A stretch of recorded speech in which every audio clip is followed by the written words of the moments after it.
Assalamualaikum warahmatullahi wabarakatuh. Kembali lagi dengan saya Abdul Aziz dengan NPM 243510420. Baiklah, pada video kali ini saya akan membaca buku lanjutan pemrograman web di bab 13. Yang pertama ada rendering strategis memilih medan tempur.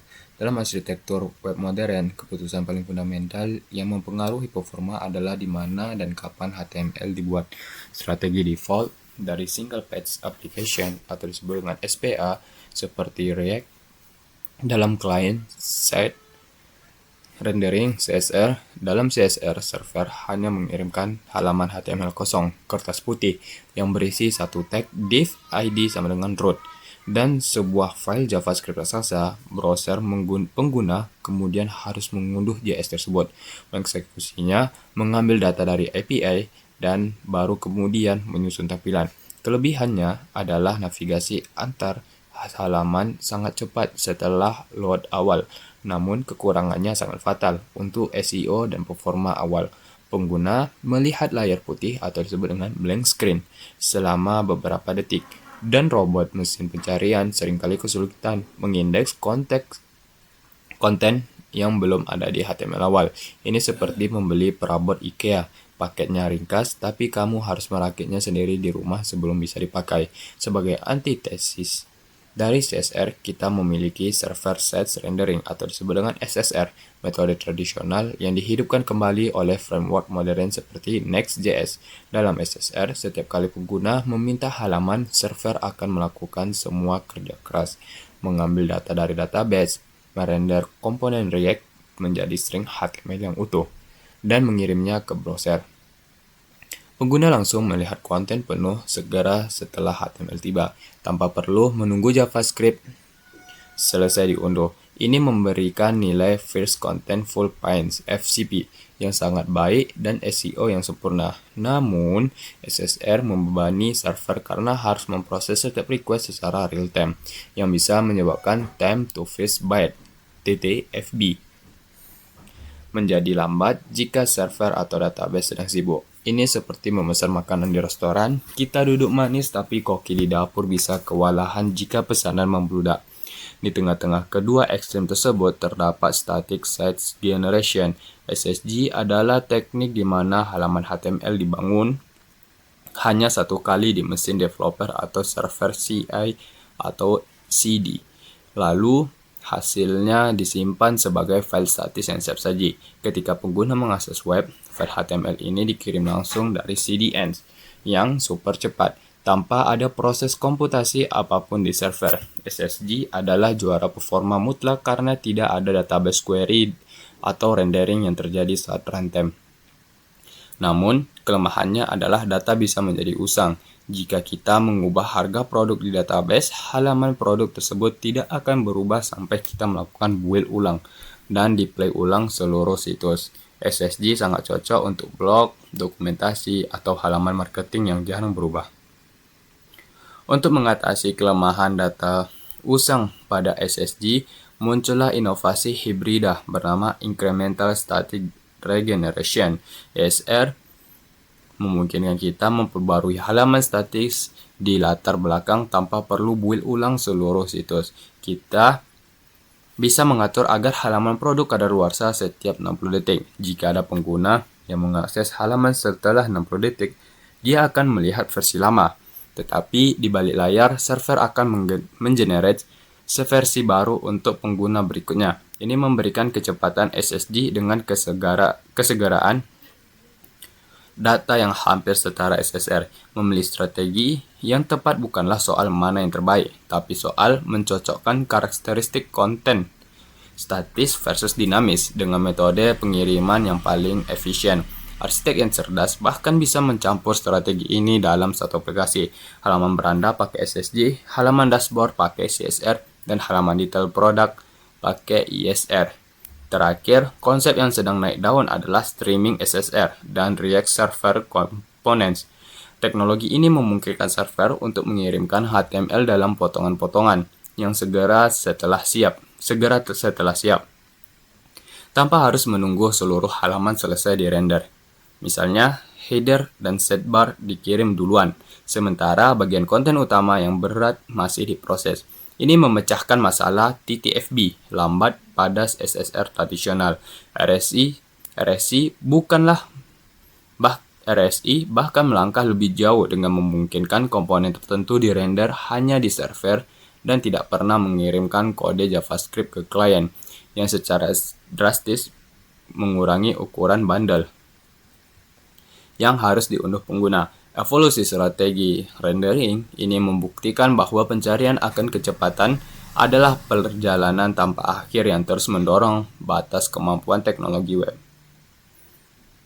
Yang kedua, Core Web Vitals, rapor kesehatan web. Dulu, mengukur kecepatan website adalah hal yang paling subjektif dan membingungkan. Apakah cepat berarti server merespons cepat, atau gambar muncul cepat, atau bisa diklik cepat? Untuk menstandarisasi ini, Google memperkenalkan Core Web Vitals, serangkaian metrik yang berfokus pada pengalaman pengguna nyata, bukan sekadar angka teknis server. Metrik pertama adalah Largest Contentful Pines, yang mengukur kecepatan pemuatan. LCP menghitung waktu sejak halaman mulai dimuat hingga elemen konten terbesar, biasanya gambar utama atau blok teks H1, selesai dirender di layar. Google menetapkan standar bahwa LCP yang baik harus di bawah 2,5 detik. Jika LCP kita lambat, biasanya penyebabnya adalah gambar yang belum dioptimasi, server yang lambat merespon TTFB, atau JavaScript yang memblokir rendering. Metrik kedua berfokus pada interaktivitas, yaitu Interaction to Next Page, yang baru saja menggantikan Fast Input Delay. INP mengukur seberapa responsif halaman terhadap input pengguna. Pernahkah kita mengklik tombol menu di HP, tapi tidak terjadi apa-apa selama beberapa detik? Karena browser sedang macet memproses sesuatu. Itu adalah INP yang buruk. INP mengukur latensi terburuk dari semua interaksi selama kunjungan pengguna. Nilai INP yang baik harus di bawah 200 mili-detik. Penyebab utama INP yang buruk adalah tugas JavaScript yang berat dan panjang di main thread yang memblokir browser untuk merespons input. Solusinya adalah mencegah tugas berat menjadi potongan-potongan kecil atau memindahkan ke web worker. Metrik ketiga mengukur stabilitas visual, yaitu Cumulative Layout Shift. Ini adalah metrik yang paling sering membuat pengguna frustasi.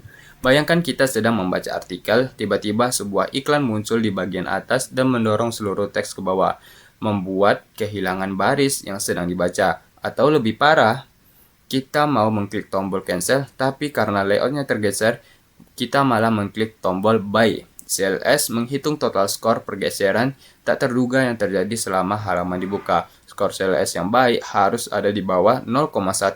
Penyebab paling umum CLS adalah gambar atau iklan yang tidak memiliki atribut dimensi, sehingga browser tidak bisa menyediakan ruangan kosong sebelum gambar selesai diunduh. Selain tiga pilar utama tersebut, ada metrik pendukung lain yang tak kalah penting untuk didiagnosis, seperti time to first byte dan first contentful page. TTFB mengukur seberapa cepat server kita bangun tidur dan mengirimkan byte pertama data. Jika TTFB lambat, tidak peduli seberapa canggih optimasi front-endmu, situsmu akan tetap terasa lambat karena browser hanya menunggu kosong. FCV mengukur kapan pixel pertama konten apapun yang muncul di layar. FCV memberikan umpan balik psikologis kepada pengguna bahwa sesuatu yang terjadi, mengurangi kemungkinan mereka menutup tab karena mengira situsmu rusak. Alat untuk mengukur metrik-metrik ini sangat beragam, mulai dari Lighthouse di Chrome DevTools untuk pengujian laboratorium, hingga Google Search Console dan PageSpeed Insight untuk melihat data pengguna nyata. Perbedaan antara lab data dan file data yang sangat krusial. Lab data dilakukan di komputer developermu dengan koneksi internet stabil, sedangkan file data dikumpulkan dari jutaan pengguna Chrome asli dengan berbagai kondisi perangkat dan jaringan. Jangan pernah merasa aman hanya karena skor Lake-hostmu 100 hijau semua. Padahal data lapangan menunjukkan bahwa pengguna di pedesaan dengan sinyal 3G mengalami LCP 10 detik. Optimasi performa harus selalu berbasis pada data pengguna nyata, bukan asumsi ideal. Yang ketiga, kode splitting dan bundling diet ketat JavaScript. Masalah terbesar aplikasi web modern adalah obesitas JavaScript. Kita cenderung mengimpor library raksasa hanya untuk menggunakan satu fungsi kecil untuk membuat kode untuk halaman admin.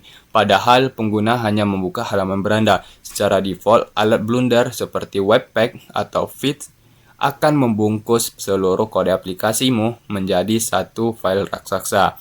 Jika file ini berukuran 5 MB, pengguna harus mengunduh 5 MB tersebut sebelum bisa melihat apa-apa.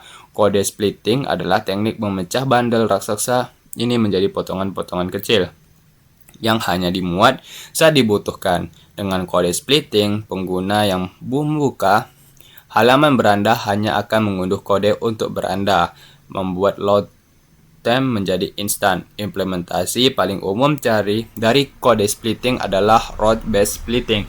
Di React, kita bisa menggunakan React Lazy dan Suspense untuk membungkus komponen halaman. Alih-alih mengimpor komponen secara statis di halaman file, kita mengimportnya secara dinamis. Saat pengguna menavigasi ke route atau about, barulah browser mengirim request untuk mengunduh about.chunks.js. Selama proses pengunduhan yang biasanya hanya sekian milidetik, kita bisa menampilkan loading spinner atau skeleton UI. Ini secara drastis mengurangi initial bundle size. Metrik yang berkorelasi langsung dengan tingkat konversi pengguna. Semakin kecil bundle awal, semakin cepat pengguna bisa memulai berinteraksi. Selain memecah per halaman, kita juga bisa memecah per fitur atau interaksi. Bayangkan sebuah tombol open modal yang memunculkan editor teks yang berat. Jika editor teks tersebut diimport secara biasa, kode beratnya akan ikut dimuat di awal, meskipun pengguna tidak pernah mengklik tombol tersebut. Dengan dynamic import, kita bisa menunda pemuat kode editor sampai saat tombol benar-benar diklik. Teknik ini disebut lazy loading JavaScript. Ini sangat efektif untuk fitur-fitur yang jarang dipakai atau tersembunyi di balik interaksi pengguna, menjaga main thread tetap ringan untuk rendering konten utama yang kritikal. Teknik pendamping yang tak kalah penting adalah tree shaking. Istilah ini menganalogikan aplikasi kita sebagai pohon. Jika kita mengguncangnya dengan keras, daun-daun mati akan berjatuhan. Bundler modern mampu melakukan analisis statis pada kode untuk mendeteksi fungsi atau variabel yang diekspor tapi tidak pernah diimport dimanapun. Kode mati ini kemudian dibuang dari bundle akhir. Namun, tree shaking hanya bekerja efektif jika kita menggunakan sintaks Xmodule. Jika kita menggunakan library lama yang menggunakan Common.js, bundler sering kali gagal mendeteksi bagian mana yang tidak terpakai dan akhirnya menyertakan seluruh library tersebut. Oleh karena itu, pemilihan library yang mendukung SDM dan side effect free sangat krusial untuk menjaga kelangsingan aplikasi. Kita juga harus berhati-hati dengan duplikasi dependensi. Seringkali dua library berbeda yang kita gunakan sama-sama bergantung pada library utilitas yang sama, tapi dengan versi yang sedikit berbeda. Akibatnya, bundler mungkin menyertakan kedua versi loadas di dalam bundler akhir, memboroskan ruangan. Alat analisis seperti Webpack Bundle Analyzer atau Source Map Explorer sangat wajib digunakan secara berkala. Alat ini memvisualisasikan isi bundlemu dalam bentuk per kotak-kotak. Kamu akan sering terkejut menemukan bahwa separuh ukuran aplikasi ternyata dimakan oleh satu library icon yang kamu import secara salah. Audit rutin ini adalah bagian dari kebersihan digital yang harus dijaga oleh setiap arsitek front-end. Yang keempat, caching strategis, seni menyimpan kenangan. Sebaik-baiknya optimasi kode, request jaringan tetaplah operasi yang paling lambat. Strategi terbaik untuk mempercepat request adalah dengan tidak melakukannya sama sekali. Disinilah caching berperan. Lapisan bertahan pertama adalah browser cache. Melalui header, server bisa memberitahu browser simpan file logo.png ini selama 1 tahun. Jangan minta lagi ke server. Untuk file JavaScript dan CSS, kita biasanya menggunakan teknik fingerprinting. Ini memungkinkan kita menyetel waktu chat selamanya. Jika kita merilis versi baru aplikasi, nama file akan berubah, sehingga browser otomatis mengunduh file baru dan tetap menyimpan file lama dan tidak berubah. Strategi ini disebut dengan cache busting. Lapisan kedua adalah CDN, Content Delivery Network. CDN adalah jaringan server yang tersebar di seluruh dunia. Jika server aslimu ada di Jakarta, pengguna ada di London, latensi jaringan bisa mencapai ratusan milidetik. Dengan CDN, file statis disalin ke server edge di London. Pengguna London akan mengunduh file dari server London terdekat dengan latensi super dekat. CDN tidak hanya mempercepat pengiriman aset, tetapi juga mengurangi beban server aslimu secara drastis karena mayoritas request ditangani oleh CDN. Konfigurasi CDN yang tepat termasuk aturan invalidation saat deploy adalah skill wajib infrastruktur. Untuk data API yang dinamis, kita bisa menggunakan strategi stale while revalidated (SWR) yang sudah dibahas di bab manajemen stage. Namun kali ini diterapkan di level HTTP cache. Ini menginstruksikan CDN untuk melayani konten lama yang masih ada di cache stale, sambil secara diam-diam mengambil konten baru dari server di latar belakang. Pengguna mendapatkan respon instan dari cache CDN dan cache tersebut diperbarui untuk pengguna berikutnya. Ini adalah teknik yang sangat ampuh untuk API publik yang datanya tidak harus real-time detik per detik seperti feed berita atau daftar produk. Di sisi aplikasi klien, kita juga bisa menerapkan service workers untuk caching tingkat lanjut yang merupakan fondasi dari PWA, Progressive Web Apps. Service worker adalah script proxy yang berjalan di browser. Di antara aplikasi web dan jaringan internet, kita bisa memprogram service worker untuk mencegah request jaringan dan melayaninya dari cache lokal, memungkinkan aplikasi berjalan offline total. Strategi caching di server worker yang sangat fleksibel, kita bisa melihat cache first,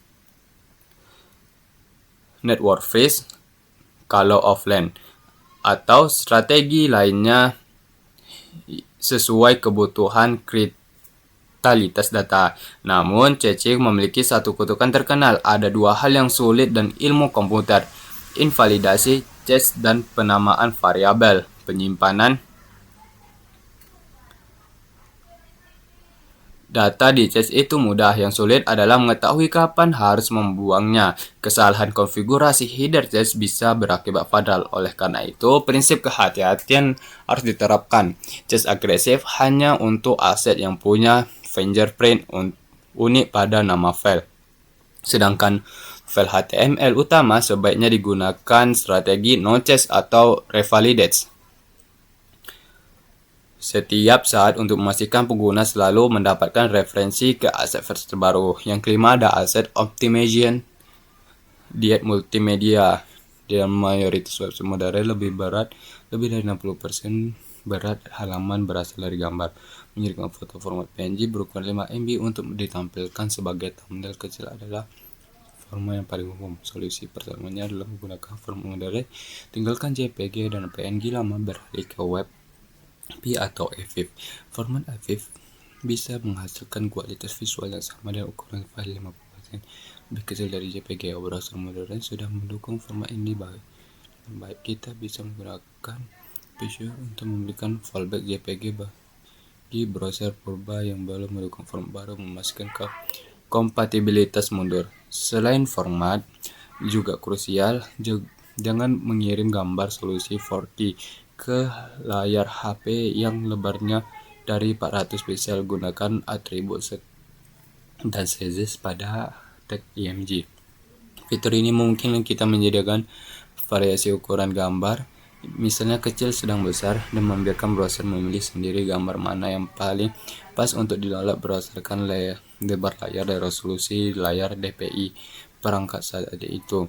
Ini disebut responsive image browser di HP murah dengan koneksi lambat akan otomatis memilih gambar versi kecil dan hemat kuota. Sementara iMac Retina akan mengambil versi resolusi tinggi.